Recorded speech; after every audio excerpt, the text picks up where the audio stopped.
अनंत टिप्या refresh व्हा। कुडाळ घोटगे सोनवडे घाट रस्त्याची कमिटीने पाहणी केली असून लवकरच शुभारंभ होणार असल्याची माहिती आमदार निलेश राणे यांनी दिली आहे। घोटगे सोनवडे घाट रस्त्यासाठी अनेक वर्षांपासून प्रयत्न होतोय। अनेक डीपीआर तयार केले गेले। राणे साहेबांनी पालकमंत्री असताना जो डीपीआर तयार करण्यात आला होता त्या डीपीआर नुसार काम लवकर होईल, फास्ट होईल आणि नवीन डीपीआरची गरज पडणार नाही असं करून आम्ही तो प्रस्ताव मी आमदार नसताना मागच्या 2.5 वर्षात ठेवला होता।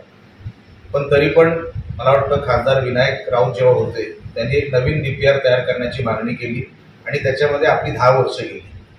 तो नवीन डीपीआर, ती नवीन कमिटी आणि ती कुठली मला माहित नाही, ती इंटरनॅशनल कमिटीची त्यांची कुठली येणार होती, ती आली का नाही मला माहित नाही। पण मागच्या 10 वर्षामध्ये त्या नवीन डीपीआरमुळे आमचा वेळ फुकट गेला। तर जेव्हा रवींद्र चव्हाण साहेब ह्या खात्याचे मंत्री होते त्यांनी अनेक मिटिंगा घेतल्या।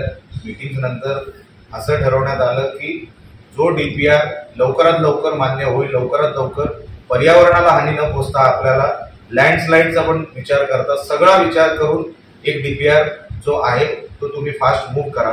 मूव्ह झाला आणि आता काल एन्व्हायरमेंटची कमिटी येऊन गेली, सगळी शहानिशा करून गेली। इकडचे आपले अभियंता सर्व गोष्टी त्यांच्याकडून होते, एक पूर्ण पॅनल त्याची सगळी पाहणी करून गेली। लवकरात लवकर तो डीपीआर मंजूर करून आम्ही घोटगे घाट सोनवडे घाट रस्त्याचं शुभारंभ कामाचा आम्ही लवकरात लवकर करणार आहोत। ही माहिती तुम्हाला दिली। ती कमिटी आली होती, कदाचित कमिटी प्रेस समोर आली नाही, पण मला ते काल तिकडे प्रेसमध्ये बोलायचं होतं पण काल वेळ नव्हता म्हणून आज आपल्यासमोर मी मांडतोय की एन्व्हायरमेंटची एक कमिटी काल डीपीआर आणि सोनवडे घाट रस्त्यासाठी सगळी पाहणी करून गेलेली आहे, सकारात्मक आहे। येणाऱ्या काही दिवसांमध्ये घोटगे सोनवडे घाट रस्त्याचा शुभारंभ आम्ही करणार आहोत। या निमित्ताने आपल्यासमोर हा विषय ठेवतो। आमचे दिवसभरातले सर्व अपडेट्स, ताज्या घडामोडी आणि थेट लाईव्ह पाहण्यासाठी सबस्क्राइब करा, लाईक करा कोकणचं नंबर 1 महा चॅनल कोकण 7 लाईनचं YouTube चॅनल।